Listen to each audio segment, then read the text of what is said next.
Crepis cortas. Volumen 1. El día que el sol sonrió.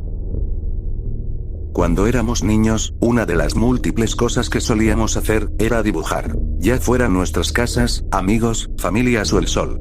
Siempre dibujábamos el sol, casi por instinto, quizás porque lo veíamos a diario, brillando en el horizonte, o poniéndose en el atardecer.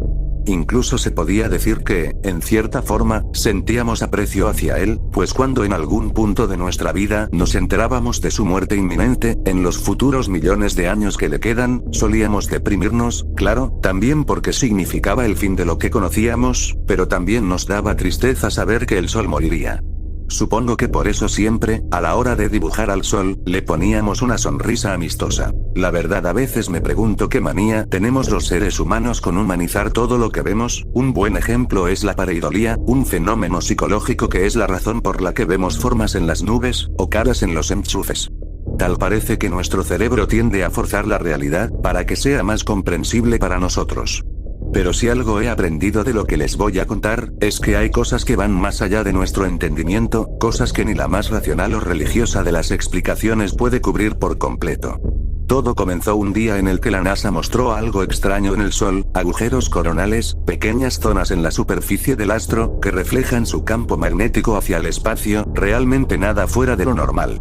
Lo que era extraño y hasta preocupante hasta cierto modo, era que los agujeros coronales formaban una sonrisa en el Sol, como la que solíamos dibujarle de niños. Al inicio los científicos dijeron lo obvio, era una mera coincidencia, y en todo caso, otra prueba de la pareidolía. Lo extraño fue que a los días, la forma de los agujeros cambió. La boca del Sol, por decirle así, se había movido, en una mueca que se asemejaba a una sonrisa, una alargada y macabra sonrisa. Ese mismo día, se registró una ola de calor masiva en el norte, de más de 50 grados, tanto que varias casas se incendiaron sin previo aviso, y muchas personas fallecieron ya sea por eso, o por los fuertes golpes de calor, que prácticamente se hicieron pandemia. Los expertos insistieron en que todo seguía siendo coincidencia, pues los agujeros coronales causan precisamente este tipo de vientos solares, y que en un tiempo se irían. Pero pasaron los días, las semanas, y los meses, pero el sol seguía sonriendo, y cada día su expresión cambiaba, parecía que estaba articulando palabras en el vacío del espacio. Pronto, los gobiernos no pudieron más, y mandaron una sonda espacial a fotografiar cada expresión del sol, con la esperanza de desmentir o confirmar si acaso nuestro astro había cobrado vida. Mientras tanto en la Tierra el calor seguía aumentando, los mares se empezaron a secar, los árboles al igual que las casas se prendían en llamas, y los más conspiranoicos y devotos, afirmaban que estábamos ante el fin del mundo, que junto con el calor, impulsaron varias olas de crímenes en todo el planeta. Yo y un grupo de amigos, seguíamos aferrados a que esto era una simple coincidencia, que los vientos solares extremos eran algo normal, y que todos los demás estaban locos, pues ¿cómo iba a estar vivo el sol?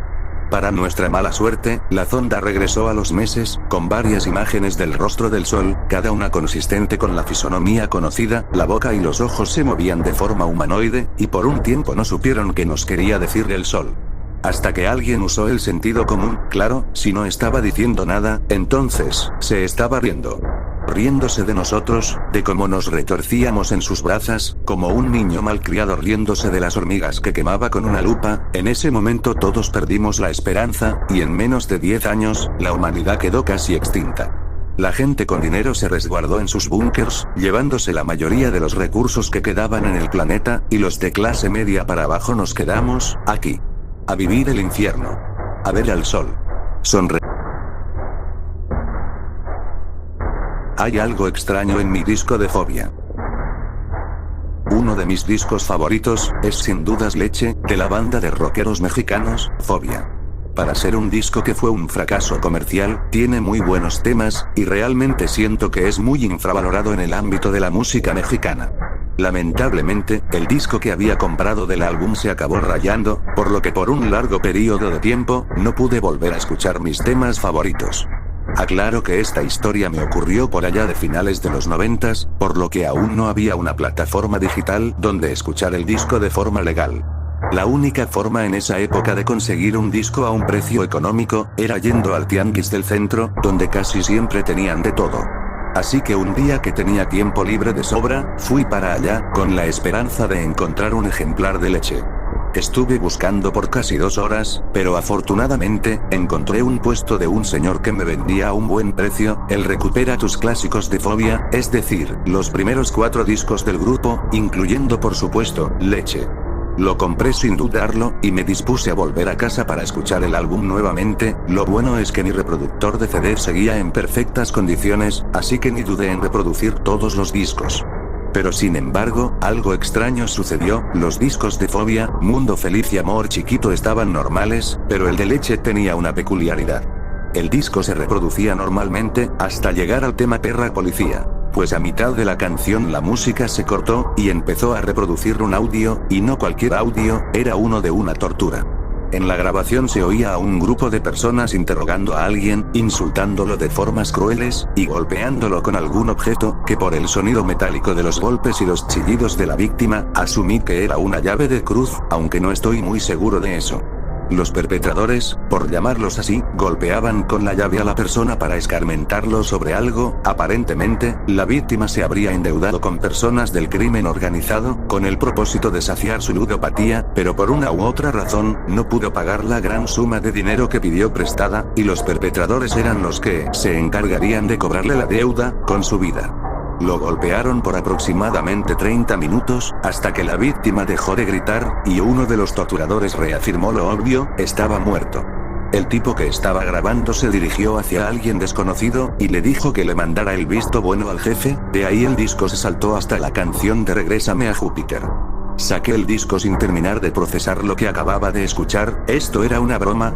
Porque si era así, era una de muy mal gusto, y en caso de que fuera real, ¿cómo le hicieron para esconder el audio en un disco de música? ¿Para qué lo hicieron? Y sobre todo, ¿cómo es que el señor que me lo vendió no se dio cuenta? ¿O sería acaso que él fue parte de esta atrocidad? Sea como sea, llevé el disco a la estación de policía más cercana aquí en mi localidad. Los policías me dijeron que se encargarían del asunto, pero ya han pasado más de 2 décadas y nada, no han encontrado culpables, y no encontraron a la víctima, aunque bueno, en parte él se lo buscó al endeudarse con el crimen organizado, pero igualmente, no puedo olvidar sus gritos de angustia y dolor. Siempre tengo pesadillas con ellos, y ni siquiera con meses de terapia se me han podido quitar de la mente. A este punto ya estoy convencido de que nunca se hará justicia, pero la duda sobre el propósito del disco siempre me acompaña. Simplemente, no tiene sentido. ¿Por qué ocultarían algo así en un disco de Fobia? Moscas. Tanto a mí como a la mayoría de personas, no nos gustan las moscas. Principalmente porque son molestas, pues siempre revolotean odiosamente sobre la comida, sobre nosotros, o en el peor de los casos, se pueden chocar con tus ojos, y ya te puedo decir que no es placentero quitarte sus pequeñas extremidades de tus globos oculares irritados. Supongo que a ti tampoco te agradan las moscas, amigo. Recuerdo que hace rato cuando te invité a mi casa, una se paró en el plato de carne asada que mamá te hizo. Fue asqueroso, absolutamente asqueroso.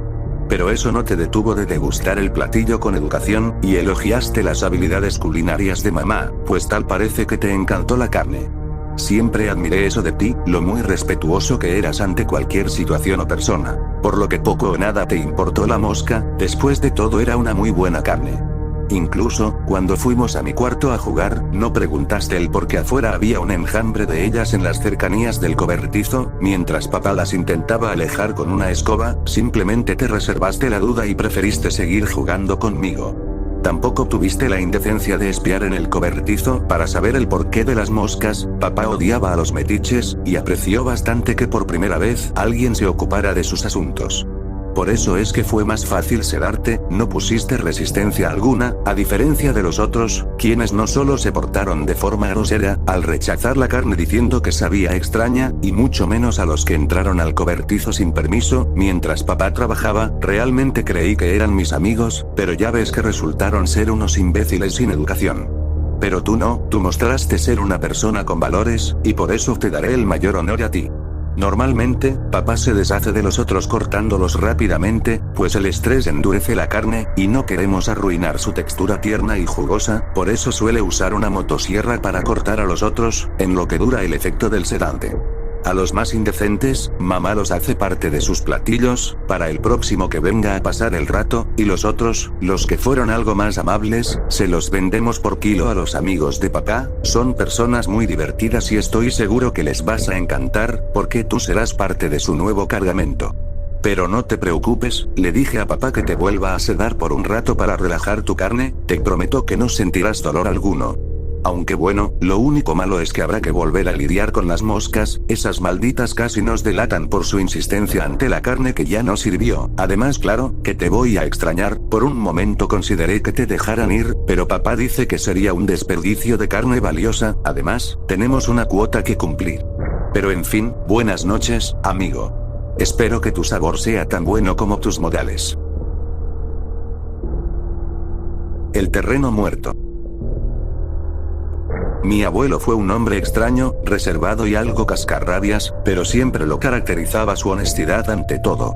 Fuera algo bueno o algo malo, mi abuelo siempre decía la verdad, y no le importaba si acaso sus palabras llegaban a dañar a alguien. Su filosofía era, que decir la verdad, por más cruel que fuese, era la única forma de vivir en plenitud, pues las mentiras a largo plazo acaban destruyendo mundos. Por eso no dudé ni un poco el día que me contó una historia, sobre algo que había pasado después de la revolución.